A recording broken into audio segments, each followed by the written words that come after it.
Hey guys, welcome to the channel. You're watching the Art Occultist and my name is Elisa. I'm so happy to have you here with me today. Today I am filming in my new setup. This is actually one of my altars and it is an altar dedicated to myself and my connection to spirituality. So yeah, I've decided to switch up my filming location because I feel that this is more in alignment with where I am spiritually. Now, for today's video, I was contemplating between a few topics of discussion. I was contemplating between the very popular video that's been going around. I think that Peekaboo Rose started it, and the videos that I'm actually referring to are Will I Rebuy This? And people are showing different tarot and oracle decks and discussing whether or not they are going to rebuy those right now, at this very moment in their practice. And I was having a lot of fun watching those videos, but as I was contemplating what I wanted to speak about today, I came to the conclusion that I can't really participate in that because I took a very hard look at the collection that I have, and honestly, I would rebuy every single deck that I have because all of them serve a very specific reason for me. And the fact that I bought them in the first place and that they are still here because I caught a lot of decks in the past 3 years, the fact that those decks are still with me means that I'm using them and that I like them. And yes, I would rebuy every single deck in my collection as it stands today. And I was slightly disappointed that I couldn't film this video, so instead I decided to speak about my tarot practice right now, because my tarot practice is constantly changing and evolving, my personal practice, and it's shifted drastically in the past month or so. Yeah, previously I've done so many things. I followed schedules, if you will. And sometimes things worked out for me. Other times I wanted to be more free, and I pulled cards whenever I needed them for whatever reason I needed them. But ever since I realized that I primarily use the tarot to communicate with disembodied intelligences, deities, spirits, etc., I've been having a really easy time having a very structured and very structured tarot practice, because my whole personal practice with the cards revolve around specific dates, specific times of communion with my deities and other spirits. So yeah, I have a few points here. I have my journal in front of me, and I'm going to walk you through all of the things that I do in my personal practice right now, as it is right now. I don't think I'm going to show you a lot of decks. Actually, I don't think I'm going to show you any decks in this video. It is just going to be a chatty type of video, so you can play it in the background as you do household work or what have you. So yeah, like I mentioned, I have a very structured practice and I follow somewhat of a schedule. yearly schedule. My practice is very, very involved with the seasons, both internally and externally. And it's very focused on specific deities and my relationship to them.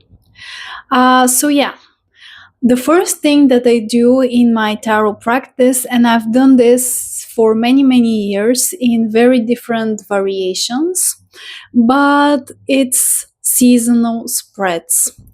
What I mean by that, for me, a seasonal spread is a specific reading. I have a very specific spread in my Book of Shadows that I do on the equinoxes and the solstices. This changed for me this year because prior to that, I was pulling a single card to determine the energy of the season. But this year I switched things around and I have a whole spread. Seasonally, because my practice is informed by my spiritual practice is informed by shamanism. And I decided for my seasonal spread that I want to actually interact with different entities and beings that live in the different astral layers, if you will, in the upper world, in the middle world, and in the lower world. Those are the three realms that shamans travel to, in core shamanism especially.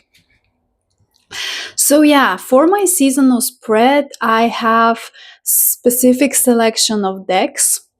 I have 2 decks for the nature spirits to represent the nature spirits. I have 2 decks to represent the animal and plant allies or spirits. I have 2 decks to represent the underworld demons or spirits, and I have 2 decks to represent the angels or the spirits of the upper world. And when I do this spread, I go into a light trance, I go into a meditative state, I do this spread in a very ritualistic setting. I cast a circle, I use my drum, I have candles, I have other spiritual objects around me. And this whole spread is a ritual experience of me traveling to all of those different astral realms. Now for the spirits of the upper world, I use the Notoria Tarot in Light with the Pocket Thought Tarot by AGM. For the spirits of the underworld, I use Guaisha Tarot in Darkness in combination with the Hermetic Tarot.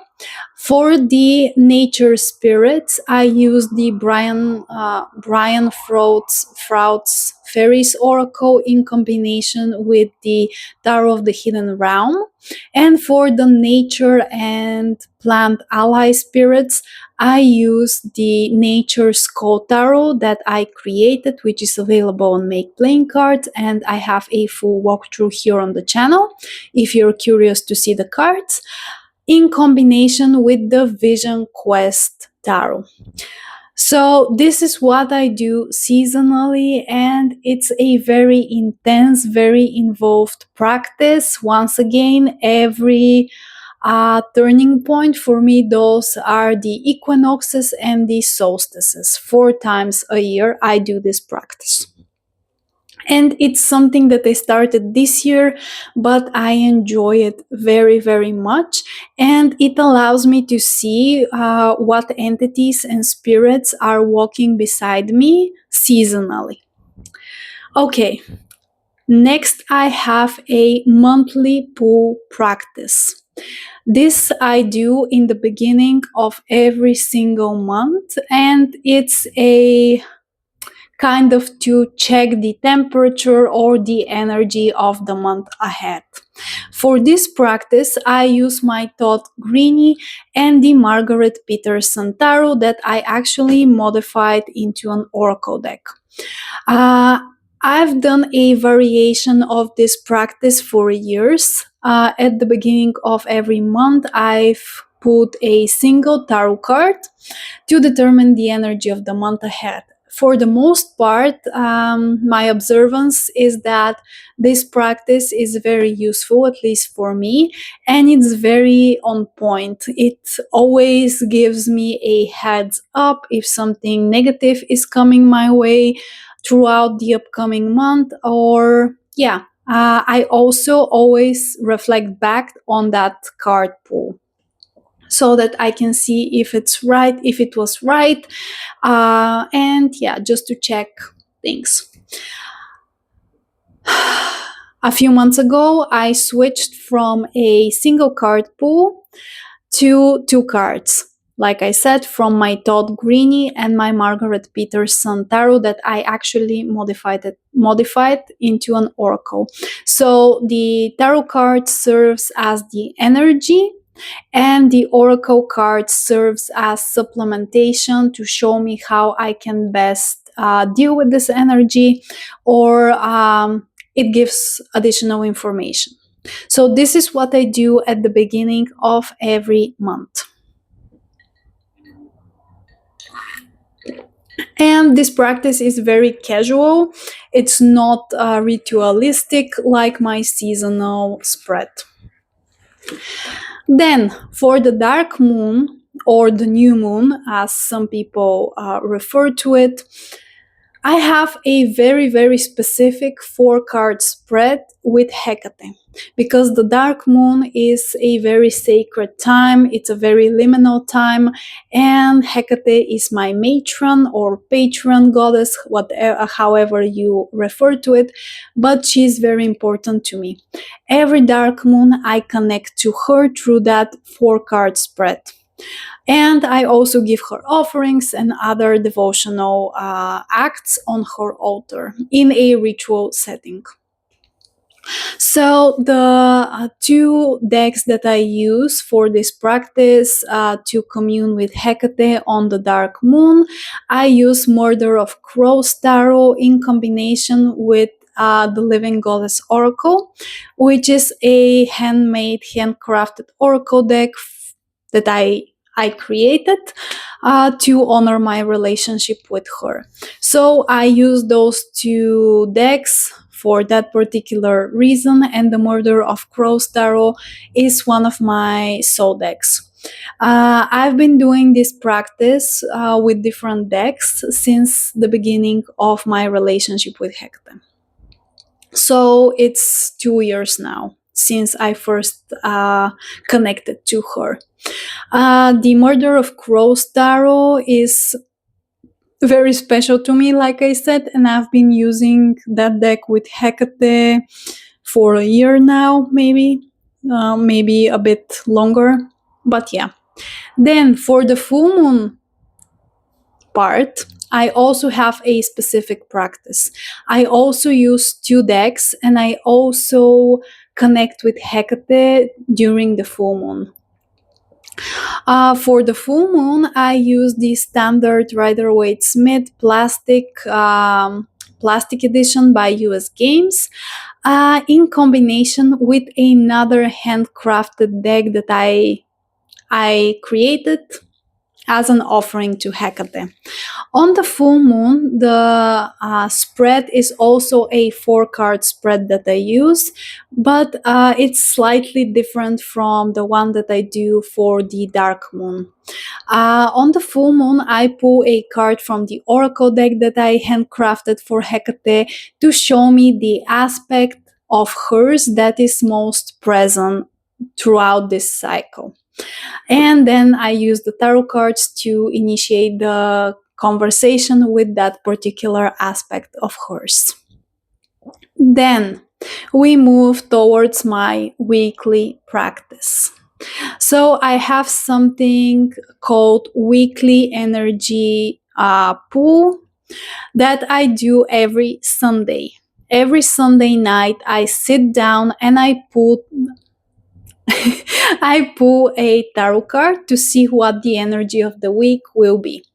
For this practice, I have two very special and specific decks. The first deck is the Mary L Tarot. This is the one of the newest decks in my collection, and it's growing on me very, very rapidly. I use the Mary L Tarot in the lighter half of the year, meaning spring and summer season, for my weekly pulls. Then for the dark half of the year, I have a deck that is very dear to my heart. And this means autumn season and winter season. And the deck that I use for my weekly pull is the Tarot of Vampires by Ian Daniels. Sadly out of print. So why did I choose those two decks for this specific practice?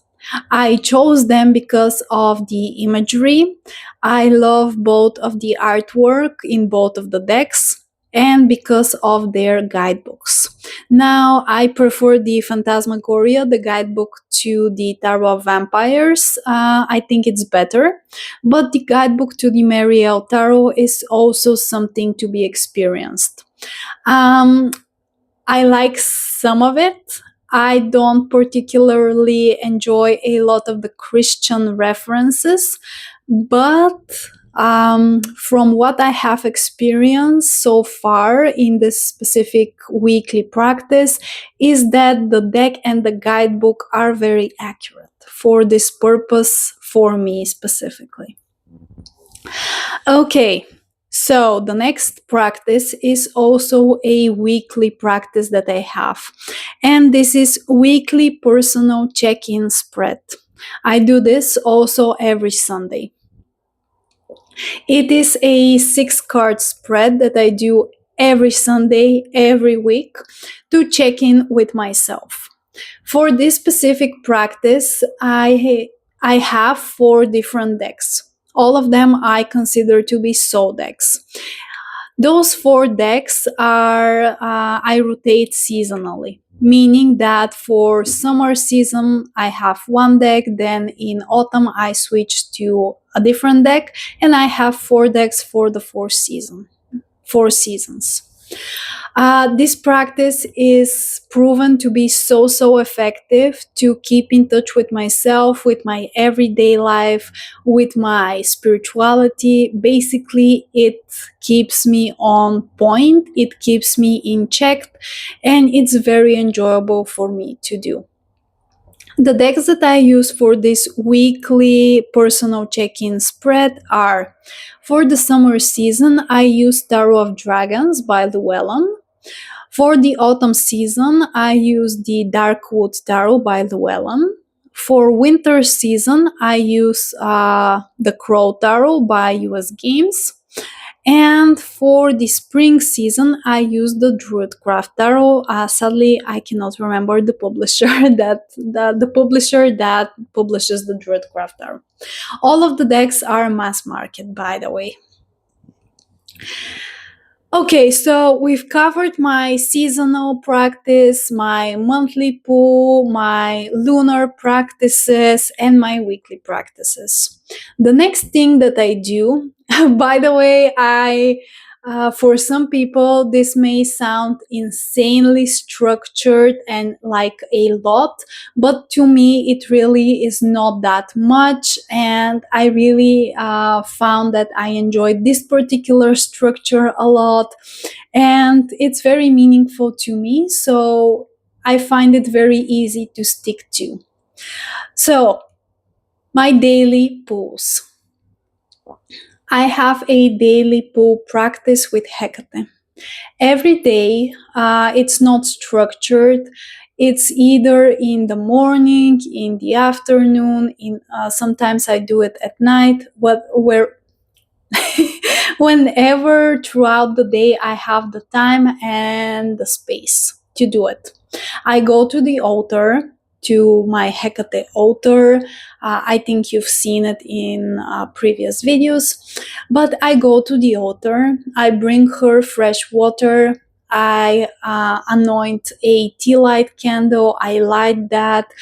Sometimes I give her an incense, I say praise to her, I thank her. I also kind of have a daily gratitude practice with her. It's not exactly daily, but it's whenever I feel that I need to express my gratitude, if that makes sense. After I've done all of my devotional acts, after I've cleansed myself, I pull a card. And this card serves as a advice or a piece of wisdom that she wants to share with me at on this particular day. That's where it gets interesting. For my daily practice, I have 12 decks for the 12 months. So I switch my deck for that daily practice on a monthly basis. And those 12 decks are very seasonally, they are seasonally grouped. So let me just find my notes for that particular section of the video.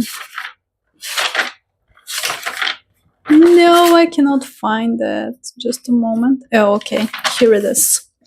Okay, so for my daily pulls with Hecate, those are the exact decks and how I rotate them throughout the year. So for January, I use the Spirit Song Tarot. It's mass market. All of them are mass market, I think. For February, I use the Green Witch's Oracle. For March, I use the Mythos Tarot. For April, I use Wisdom of the Wild Things Oracle. For May, I use the Herb Crafters Tarot. For June, I use the Dark Goddess Tarot. For July, I use the Magical Dogs Tarot. For August, I use the Sacred Earth Oracle. For September, I use the Woman of Myth Oracle. For October, I use the Magical Botanicals Oracle. For November, I use the Oracle of the Hecatean Path. And for December, I use the Dark Goddesses Oracle. Now, why I chose those exact decks for my daily practice? First and foremost, I really enjoy the artwork in all of them. And for me as an artist, this is very important. It is a key factor in how I choose my decks. If I find them artistically appealing, if they speak to me artistically, aesthetically, and if they match energetically with myself, with my deities, and the practices that I'm going to be using them for. The guidebooks for all of those decks are pretty good, and they are pretty good to be used on a daily basis, in my opinion. What else did I want to say about that? Oh, yeah. I chose those decks. You may have noticed a reoccurring theme with all of them. All of them are either nature-based or myth-based. And I find that Hecate speaks to me personally through myth, legend, story, and natural or nature symbolism. This is how she communicates to me personally in our relationship. And all of those decks have they are either nature themed or they are themed around different myths or myths and stories. So this is what I do on the daily basis, and this is something that I don't journal. Or I journal only if it sparks something very particular in me that I wish to explore further and expand further on. For the previous practices, I have specific journals. For my seasonal practice, I have a separate journal. I have a separate journal for my lunar practice, meaning for the dark moon and the full moon readings. I have a specific journal for my weekly pulse and for the energy of the month pull. And yeah, I have a very structured and organized tarot practice at this point, and I'm enjoying it very much. And every deck in the collection serves a very, very specific reason, as you can see. Okay, then I have two more personal practices that I engage in. I have two other deities that I am in regular connection with, communication with, if you will. The first one is Lady Aphrodite. I think that I've spoken about our connection previously on the channel. She has an altar space in my home, and she has two decks that are dedicated to her. The Art Occultist Tarot, a deck that I created in her honor. This deck is available on Make Playing Cards if you wish to check it out. Also, I have a full walkthrough here on the channel. But basically, it is a historical art. I used historical art, paintings, and I curated a tarot deck with them. It's a very beautiful experience. So this deck is dedicated to Aphrodite, and the other one is the Ethereal Visions Luna Edition Tarot by US Games. It's a very popular deck, but it is a very visually beautiful experience as well. So every Friday I go to my Aphrodite altar. I light a candle to her. I express my gratitude for all of the blessings that she brought in my life. I speak with her and I pull a single tarot card to get a message from her, basically for the week ahead, or to connect.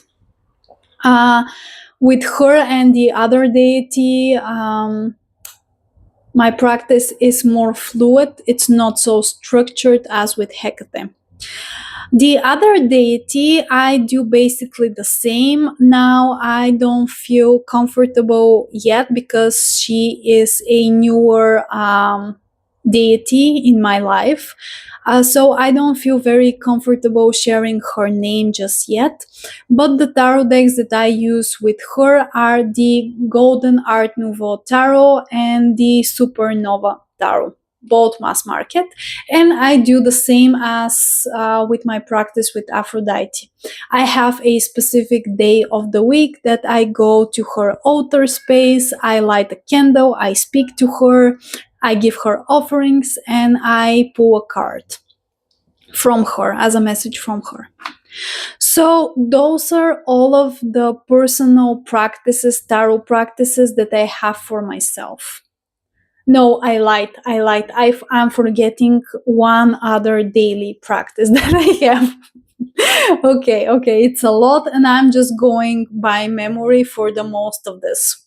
So the last practice that I do daily, that I strive to do daily, now sometimes I miss this. I fully admit. I come to this altar, and I have this deck here. Let me show you. This is a handcrafted copy of the Green Wood Tarot. I took all of the images because they are available online. Those images are by Cheska Potter, if I'm not mistaken. She is the artist. Let me show you some cards. And I basically formatted them on Canva. And I created an oracle deck for myself using her artwork and the original keywords from the Greenwood Tarot. And then I went to a basic printer studio near where I live, and I asked if they could print. I had prepared a PDF file, A4 PDF file with the images, and I asked them if they could print them on sturdier cardstock. They said that they had 350 GSM cardboard, and they printed the file. I paid and I went home. Basically, when I got home, I hand cut with scissors all of the cards. I corner rounded them, and that's why the backs of the cards are blank, because they are printed on blank paper. But anyway, I use this oracle deck to connect with Mother Nature, with nature. And every single day, I try. I'm not the best with this. I sit here on the altar, I connect with myself, because in the beginning of the video I mentioned that this is my personal altar to connect with myself and the nature of being a human, the nature around me, etc. And I pull a card from this deck just for feeling connected and for some extra guidance from the earth, from nature. Okay, now I think that that's all of the personal tarot practices that I do on a structured schedule basis. I engage in reading tarot for myself outside of all of those practices whenever I have a particular question or an issue. And for that, I use all of the decks, the 4 decks that I used for my weekly personal check-in spread. Meaning I use the deck that is in rotation for the season that I'm in, or that we are in. Right now it's summer, so if I have a question or something is not right and I want to do a reading around that, I'm going to be using the Tarot of Dragons for that reading. Outside of that, I have a few decks that are in timeout that are very specific. I have a mermaid theme deck that I use whenever I am near a body of water, if I want to connect with the water spirits that live there.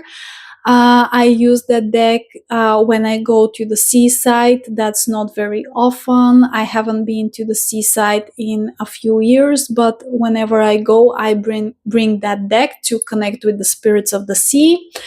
I have a deck that lives right there underneath this. I have and that deck is the Everyday Witch Tarot. This is my inner child deck, the deck that brings back wonder and a sense of excitement around magic. So every time that I'm in a funk and I want to gain clarity around that, I pull the Everyday Witch Tarot. But those decks are very specific. They don't have a schedule, and the practice that I do with them are more flowy, free flow. So that's for me personally. Then I have my second channel, the Liminal Oracle. For the Liminal Oracle, I consider the Liminal Oracle and the readings that I do on there a devotional offering to Hecate. So all of the decks that I use for that are special to me and special to Hecate. But I only use those decks for the Liminal Oracle. I don't use them to read for myself personally. I have currently 8 deck pairings that I use for the Liminal Oracle. I don't feel like getting up and showing you those pairings, and I don't have them listed down here. But some of the decks, okay, let me try to recap them by memory. So that's going to be a very fun experiment to see if I remember every deck in my collection. Okay, the first deck pairing is the Light Seers and the Every Little Thing You Do is Magic tarot that I actually converted into an oracle deck. This is the first deck pairing that I use for the Liminal Oracle. Number 2 is Tarot of the Witch's Garden in combination with the Witch's Wisdom Tarot that I also converted into a oracle deck. Then we have the a copy of the Art Occultist Tarot in combination with a mega deck that is actually a combination between the 11 Peers and the Alice the Wonderland Oracles. Then I have my Centennial Rider-Waite-Smith that is paired with another mega deck that is a combination between 2 decks by Ina Segal, the Heal Yourself reading cards and the Mystical Healing reading cards. Then I have the Urban Crow Oracle in combination with the Thought Tarot. I have the Crow's Magic Tarot from MPC in combination with a handcrafted deck that I made. Okay. I have the Circe Tarot with the Citadel's Oracle. What else do I have there?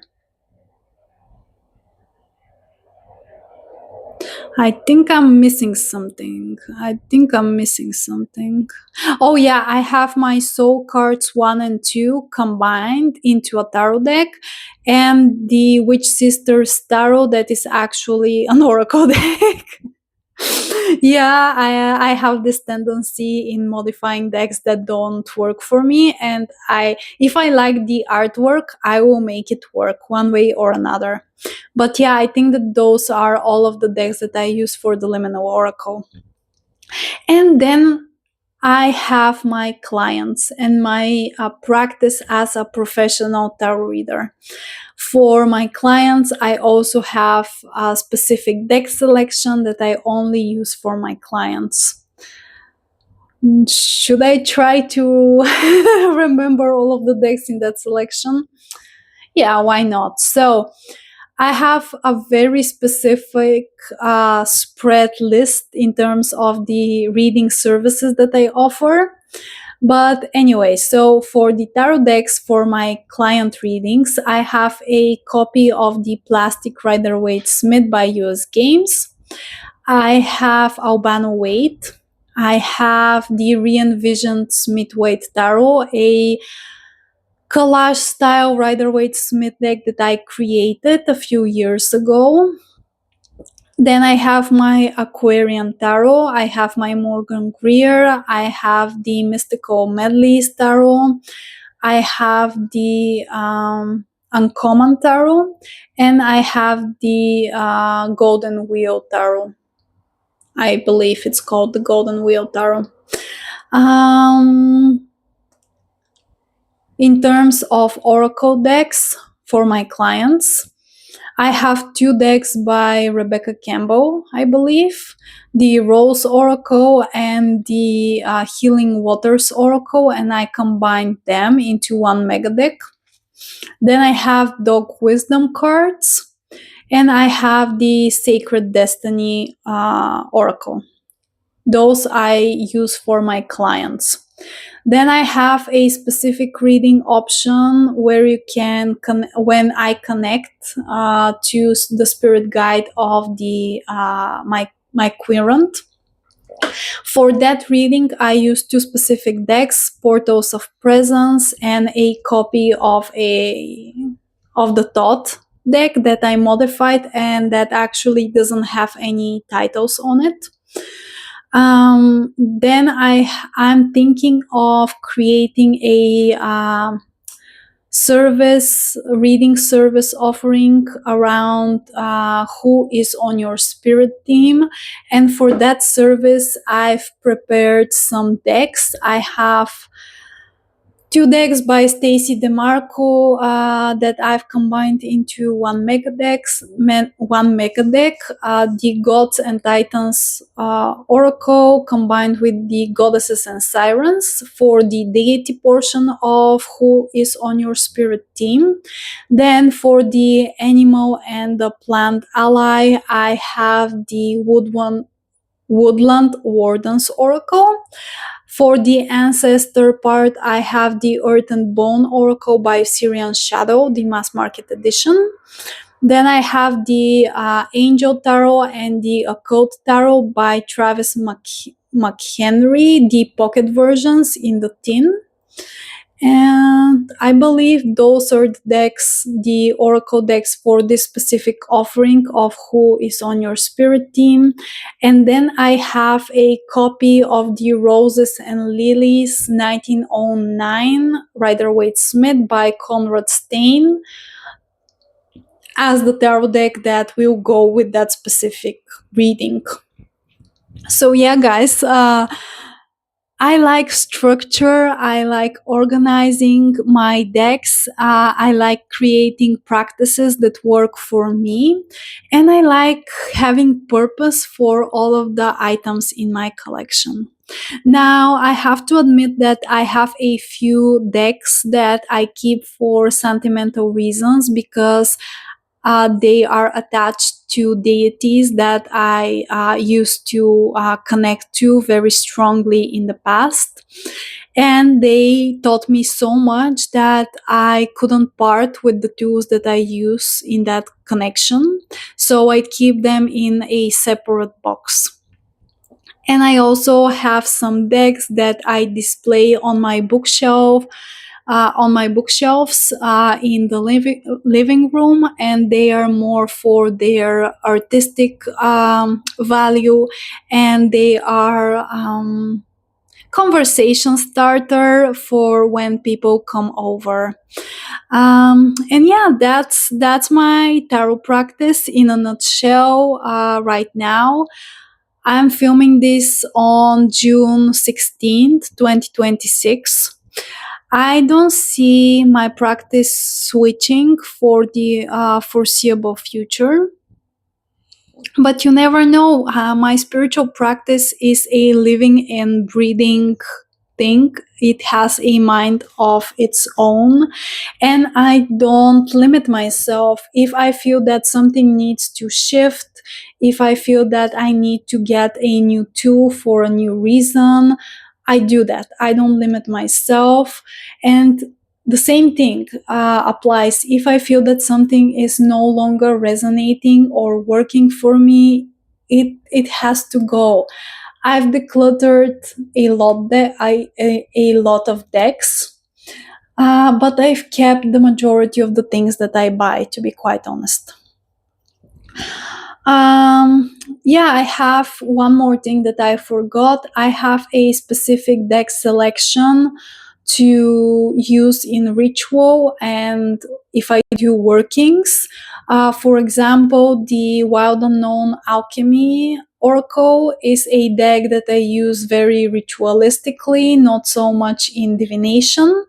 And I have a few handcrafted decks that I also use for that purpose. So yeah, guys, I hope that you enjoyed my rambles. And yeah, I'm very curious to hear about your tarot practice in the comment section down below. Do you have a structured practice? Do you enjoy it? Do you enjoy to have a more free flow practice? And yeah, share with me. I'm eager to hear from you. Thank you so much. Once again, this is the Art Occultist. My name is Elisa, and I'm so grateful to have you here with me in this little community. And if you like my rambles, my videos, my content, please consider subscribing to the channel so that the community can expand further. And yeah, thank you so much. I'll see you in the next one. Take care.